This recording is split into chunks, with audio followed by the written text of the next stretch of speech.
Hey guys, welcome back to some more AFK Arena. Today we're over on the YouTube account and we are checking out the Nightmare Corridor and the best in slot teams for this game mode. Now overall guys, there's a couple things to note within this game mode is when it comes to the rewards, there are specific times that you do have to kill the bosses. So if you do have a group that can kill all 6 of the bosses, you can see they have to have this Feral Pulse, which I'll show you guys in just a second, or this infliction, which is this little tiny symbol here, which you can see right now is on the Dusk Whaler. It is this little piece right here. So if you did miss any of these, and I know a lot of players have kind of said that they missed, I believe the hour or the Fiendish Flame, you won't be able to go back. If it is not on the boss that you killed during the actual time frame, you're not going to be able to go back and kill it. Now I'm going to show you the teams that I'm running, and then I'm going to show you the guide that we pulled from the Chinese servers. So overall guys, when it comes to the Dune Destroyer, it is the awakened version of Thane. He is the best in slot here. Now I do want to know in the comments guys, what other subs are you guys kind of using in here, because the guide does show a couple of substitutions in there, but there are not that many. So of course we have the Moth. The Moth is going to go right here. We have buffs from Joan. We have buffs from Silas. We also do have buffs from Leica right down here. And then of course, Saurus can keep us alive within this formation. Second team, we get into the awakened version of Baden with Scarlet. Again, backline with the twins, with Estrilda, with Hodgkin, all buffers for both of these heroes up front. Now looking at the Grotesque Mage, we have Orin in here. Now he has been making a very predominant place within here. We do have Ogath. We have some solid support from the awakened version of Solus. We have Warwick for the debuff, and then of course the linking here, because what's going to essentially happen in this one is when the Grotesque Mage makes additional copies, Lorzen is going to link them. I believe it still works like that, but Lorzen also has a damage amplification factor, which again is a lot of reason why players do use them. Now in here guys, we do have Matria and we have Orthos. Now the big thing in this formation guys, Matria has to be the absolute biggest hero that you have. And again, we'll look at a couple variations in here for Dark Namora. Now looking at the next boss, we have the awakened version of Athalia. And you can see guys, we have Crescio in here. I need to build him out a little bit further, but we have buffs in here from Theo. We have buffs in here from Halos. Then of course we have the SP effect running right here with the awakened version of Athalia, allowing Crescio, and also the damage mitigation Brawler's protection that we have with Anasta. And then this is running our seal.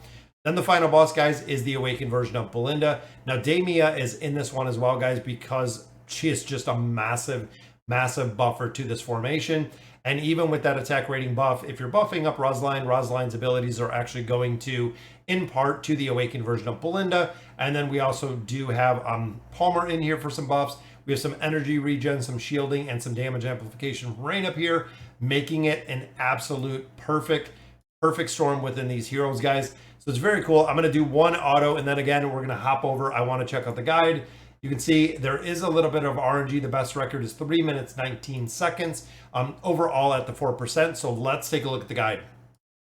All right guys, so a quick breakdown on here. As you can see from the very first team, it is that awakened version of Thane team that we are using with Saurus in there. Overall, again, most substitutions for the awakened version of Thane is Orin. However, Orin is being used in different formations, so you need a big burst hero, but also that awakened version of Thane does bring the SP effect, which is pretty strong in there. And then of course we are running down here with the Moth. Very strong combination for that first team. If you know the subs for Awakened Thane, guys, go ahead and let me know below. I tried a couple variations, didn't work incredibly well, but definitely let me know. Now, second team, we do have Scarlet and that awakened version of Baden. If you do not have Baden, you can actually use Rem, which I know now a lot of players do have Rem. If Rem is not an option, you can also use Grez. Grez still works incredibly well in this formation. The rest of the buffers are kind of set. Now looking in here, we have Orin, and then we have Ogath. A lot of players do not have Ogath. And that part, guys, you can use Drez. If you do not have Drez, you can use Entendre. And I'm even thinking if you do not have Orin, and again, this might be a couple of a change, is running possibly Drez and Entendre together to allow Orin to actually go in the first team comp, making that team comp pretty strong, because again, that is kind of the sub when it comes to that awakened version of Thane. Now looking down here again, we have Ogath in here, or excuse me, we have Orthos in here Tamarisk as a buffer. We have Rowan in here as a buffer. We also do have Mortis in here. And then it is Matria. Now, of course, Matria getting able to move when Orthos ults. Now, if you don't have Matria in here, you can use Kren. Kren will fill that same ability where when the ult goes off, Orthos will allow Kren to move, which means Kren can actually continue to ulting as everything is going on.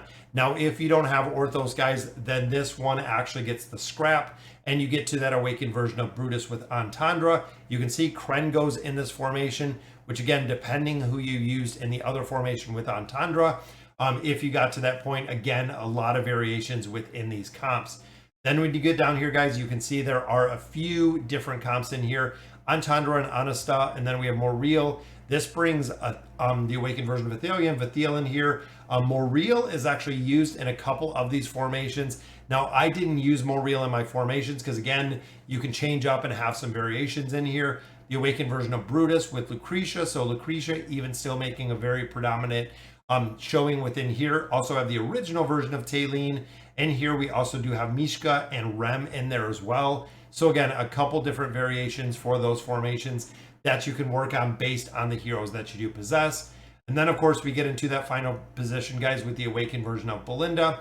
If you don't have Halos, Anastak can go in there. If you do not have the awakened version of Belinda, who is the #1 highest awakened priority that we do have on our list, you can actually sub Rem in there. Filling this in, Rem will get a lot of buffs. Now, of course, Demia is the one that we are utilizing in there. Demia is just super strong, guys. There is undeniably, at this point, building out Demia is going to be huge. Similar to what we're seeing with Palmer, guys. Any of the buffing formations she is being utilized in, and there is not a game mode, including the Twisted Realm, that we are not seeing Demia actually used within a couple different formations. Now, guys, overall, this is the guide. Let's hop back over one more time to take a look at the boss. Now, just a couple more things to note in here, guys, is one thing when you look at the leaderboard, you're actually going to be placed into a different region. So this can affect the team comps incredibly well. Definitely look at the players that you have in here. Big shout out to In Season. He is actually right there. Look at the heroes you have. Look at the builds you have. Look at the substitutions based on, again, the formations that you can build. Trying to build some of the best in slot formations depending on the heroes that you specifically have built, and then kind of going off there and filling in some of the slots. Now, Dream Store, again, get a lot of questions about this, guys. The time emblems, the Stargazer scrolls, and then also the copy of Frampton is how I went. If you already have the twins built, if you don't, guys, twins are #1 priority. Frampton comes in at #2, and then I actually bought out some Twisted Essence out of here because I didn't have enough to actually buy any of the baits. Red chest, I'm not too worried about. We get on a regular basis. But Zafriel, there's not a big reason to build. Even Leofric, there's no reason to build. I don't even have Leofric built at this point.